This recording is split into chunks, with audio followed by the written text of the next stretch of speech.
The British Columbia government tabled its 2023 budget last week, and I'm going to talk to Mark Zacharias, who's the executive director of Clean Energy Canada, about some of the things that weren't in the budget, but he thinks should have been. So welcome to the interview, Mark. Great. Thanks for having me once again. I think that there's your take on this is summarized in a sentence from your press release, which says, what's missing is a clear vision for what a sustainable economy looks like in BC. Maybe you could expand on that a bit. Yeah, sure. Overall, the budget was not a climate or an economic budget. It was quite rightly focused on affordability, housing, and healthcare. And I think at this particular juncture in the political cycle and kind of where polling is at with BC citizens, that's entirely warranted. There were some good climate investments in the budget. There was about 1.6 billion in new spending. 1.1 of that was really for building climate resilient communities, which was excellent, and a number of other funds we can kind of talk about. And that's on the several billions of dollars of new climate funding that's appeared in the last couple of budgets. So there's significant amounts of money now being allocated against climate and economic action and transitioning the BC economy to a cleaner economy. What's really missing, though, from our perspective is, what's the plan? Where are the goalposts? What does success look like? Are there measurable outcomes and objectives the government would want, saying, we want X new mines by this date that would deliver critical minerals? So those are the kinds of things that we think government still needs to deliver on. Now, whether you use the word industrial strategy, or whether you use the words of, a clean transition plan, however you want to word it, a lot of jurisdictions, and particularly in the US right now with Biden's Inflation Reduction Act, that's putting $370 some odd billion towards transitioning the economy away from fossil fuels. And so they've got a plan. EU's got a plan as well. And what we're hoping to see from BC is to get a plan from them. Let's talk about that, because here at Energy Media for about the last year and a half, we've done numerous interviews and written all sorts of stories and columns about clean energy technology, industrial strategy, and policy. And I think more than anything, the International Energy Agency crystallized that in January when it released its Technology Perspectives 2023. And it said about as clearly as you can, the energy transition accelerated after the pandemic started and then Russia invaded Ukraine. Now we're into clean energy industrial development. We have to, if we're going to switch to wind and solar, how do we build? Who builds? Where do you build the wind turbines and the solar panels and the batteries? And where do you assemble the electric vehicles and build the heat pumps? That's the focus now. And that context, if you look at it from that context, that's exactly what the Americans are doing. The Americans are miles ahead of us now in this front. And I would say the federal government here in Canada is scrambling to catch up. The Alberta government is still out to lunch on this. Premier Smith couldn't smell industrial policy if she tried.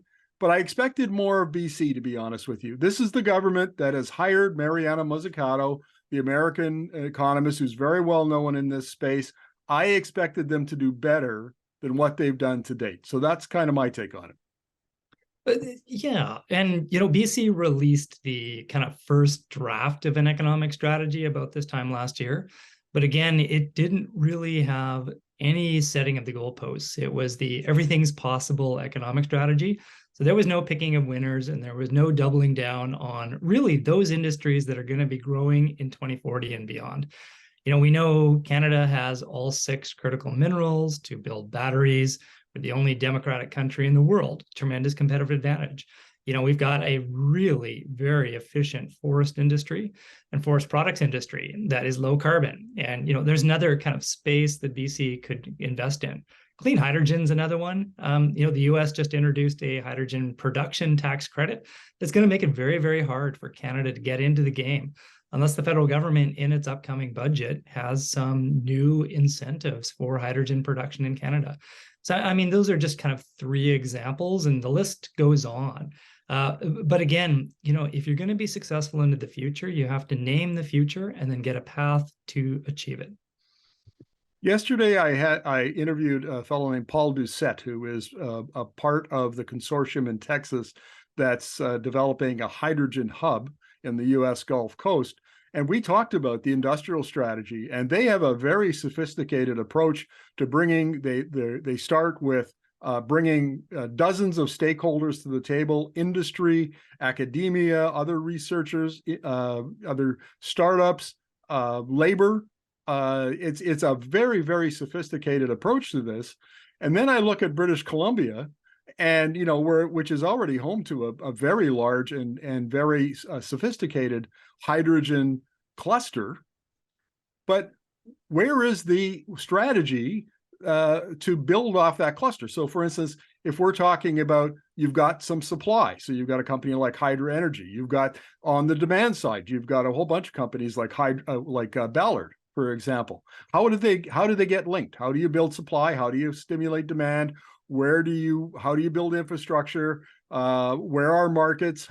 There's all sorts of layers to that particular onion, and the BC government never seems to peel them in a plan. Yeah, and there's been some good work done. You brought up hydrogen. I think that's an excellent example. BC does have a hydrogen strategy, and it's relatively good. It's got a bit of funding behind it. There's a hydrogen office to be able to help kind of entrance into the market in BC, understand kind of how to set up and do business here. But we also do have some kind of technical challenges in that you're right. We have not linked the value in supply chain, and we have not actually created the demand environment so that if I'm someone that wants to make hydrogen, I know I've got a market either here in BC, or I know I can export it either into Western North America, or turn it into ammonia and put it on a ship and send it to Asia. So these are the parts of that kind of supply chain and opportunity that have yet to be figured out.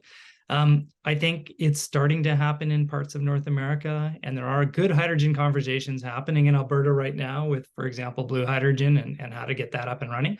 I'm quite hopeful that BC is going to grab onto some of these industries over the coming kind of months and next year or two and run them to ground, but yeah, yet to be seen. Well, I'm gonna be the play the devil's advocate here, because I've interviewed all sorts of experts outside of Canada, and we often talk about these particular clean energy technology clusters, industry clusters, and how to develop them, but more importantly, timeframes. And I remember one in particular. I was talking to the Bloomberg NEF global head of minerals and metals. And we were talking about setting up, the supply chain around for batteries here in Canada. So you start with critical minerals. Those minerals then have to be processed and refined into metals. Then they have to be further turned into battery cell components, and then they get assembled into battery packs. And I said, well, how long do we have? Do we have 10 years, 7 years? He said, you have 2 to 5 years. Because Vietnam wants it, Malaysia wants it, Indonesia wants it. Everybody wants these supply chains in these industries, and they're more aggressive. They're hungrier, and their governments are putting in money. They have strategies in place. They have companies that are ready to scale.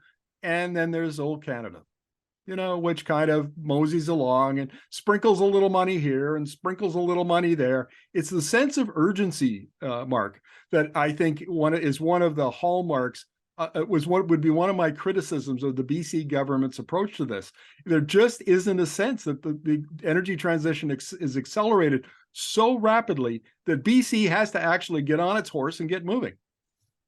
Yeah, I would agree. I think part of that kind of reticence to seize on some of these new kind of investments and business ventures in BC and new supply chains is really, again, because BC has been, interested in exporting LNG for the last 15 years. And that's been a focus of successive governments.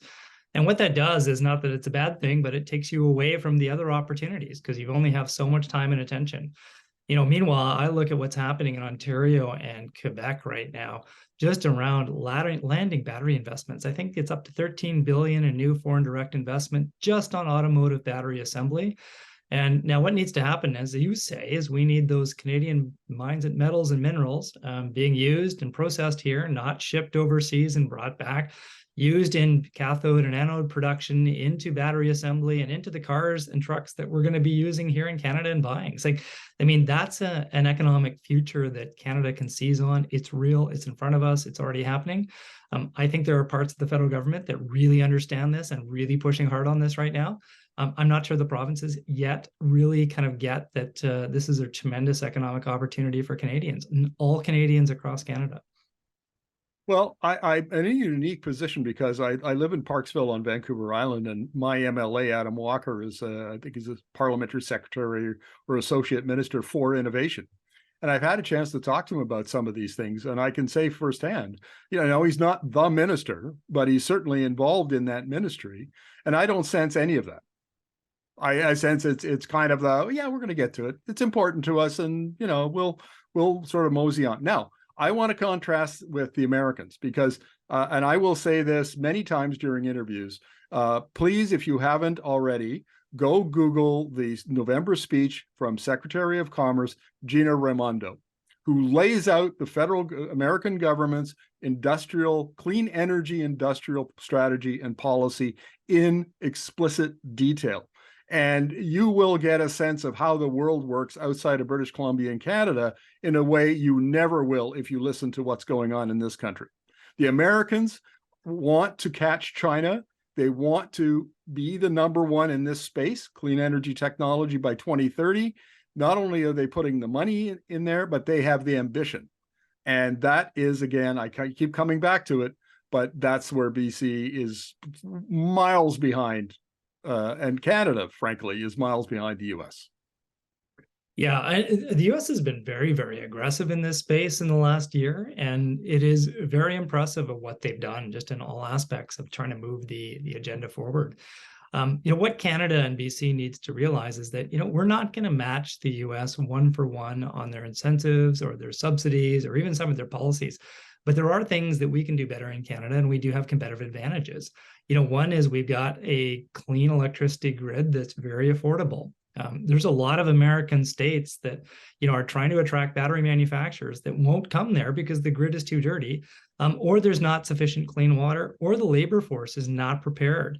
And one of the good things that came out of the BC budget last week was over $400 million for skills and labor training. And, that's one of the foundations. You need infrastructure and you need a labor force. And if you don't have those two in place or being developed, you're just not going to be able to participate in kind of this new economy. So fully agree with you there. Yeah, I've interviewed a number of hydrogen companies in Vancouver, and the number one reason for locating in Vancouver is access to people. Access to experienced professionals, whether they be scientists or engineers or some kind of technology, whatever it is. Vancouver has got a pool in that hydrogen cluster, and that's one of the reasons why companies want to locate there. I want to talk for a minute about something that I didn't see in the budget. Maybe you can tell us if it was in there. Mazzucato is very clear in her book, The Entrepreneurial State, where she says, don't listen to what the Americans talk about, free market and, get government out of the economy. Look at what they do. What they do, and they've done this for decades, well, since the Second World War, is they spend an enormous amount of public capital on science and research and development. They have those big labs. Where would the global EV industry be if the American government hadn't put billions of dollars into Tesla? Yeah, it'd be nowhere. So I fully agree with you. So now the point here the point that I'm getting to is there are battery companies in Burnaby. Nano One comes to mind. There is an electric bus manufacturer in Vancouver, Green Power. There is science being done in places like Simon Fraser University. And if we took the approach that the Americans do, which is make sure that the science is funded adequately, or even preferably even better than adequately, and then we put money into all of the steps. You take it from the lab, then you take it to a demonstration project, then you take it to a pilot project, and that's where the valley of death is for funding. Then finally, when you get out of that, you're ready to scale that up and commercialize it. And if we put money into that, we would have a much more robust supply chain and industrial clusters in BC than we do now. And that observation is true across Canada. And so anyway, I there's opportunities more than just the obvious ones sitting in labs and startup companies in the Lower Mainland. Yeah. No, I fully agree. I mean, what the Americans have done right is they figured out where is it they can win and what is it they want to onshore back into America. So batteries are a great example. So they've done a whole bunch of investment in solid state battery technologies and new battery chemistries, while at the same time they're providing $35 a kilowatt subsidy to manufacture a battery into the US. Now, just to give you an idea for your viewers of what that means is that, a 100 kilowatt hour battery, which is found on like a larger EV or a small truck, I mean, that's $3,500 that the manufacturer is going to get back from the federal government in a refundable tax credit. Like that's just huge. Hydrogen is the same thing. They have a production tax credit. We don't have that in Canada, and we may not get it in the upcoming federal budget. But that allows them to actually build a abundant, cheap supply. And that's going to drive demand, going to drive new industries. You can already see how many European manufacturers are now thinking about kind of relocating or coming back to America just to take advantage of the incentives. So, I mean, Canada, we haven't seen the federal budget yet, which would be the appropriate place to have a lot of these measures in. But we'll see that in the next couple of weeks. And that's really going to be a kind of an inflection point for the Canadian economy. And, how much does the federal government really believe in Canada as a competitive jurisdiction in the clean economy space? It will be very interesting because on the one hand, Finance Minister Chrystia Freeland has promised, quote unquote, robust industrial policy, real muscular industrial policy is the way that she phrased it in Edmonton back in October. On the other hand, she's talking about fiscal prudence, and I don't know how they're going to resolve those two. But so we'll have to wait and see later this month when the budget comes down. But I still maintain, like if you take the U.S. as a model, on the one hand, the American government is very, very aggressive in putting the various acts that are involved in clean energy technology are well over $1 trillion. The Chips and Science Act and the Infrastructure Investment Act and all of those acts. And by the same token, then you have states like California, which are very, very aggressive in their own right. And the synergy of the two approaches, both state and federal government, is really supercharging their economy in California. And there's no reason why, given the fact that BC is running a surplus budget, couldn't allocate more funding for basically the future of the BC economy. I mean, so that's what's your take on that? Would you agree? Yeah, I would agree. I mean, but we come back to our initial discussion around what's missing, and that's the economic vision. And governments do have to pick winners. I mean, that's just showing year after year, decade over after decade, is that governments that focus on what they're good at and they invest in it. That's how you build industrial ecosystems, and that's how you grow your economy. And what's missing right now in BC, and I think across Canada and many provinces, is really that kind of laser-like focus on what is it we're going to be good at, and then how do we invest and how do we build it.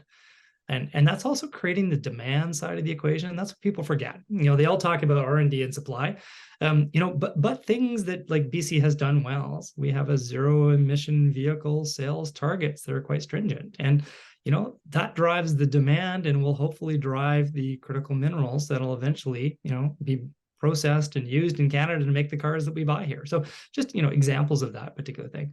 The other piece too that we need to kind of be aware of, we continually need to look at what Washington, Oregon, and California are doing and where they're going.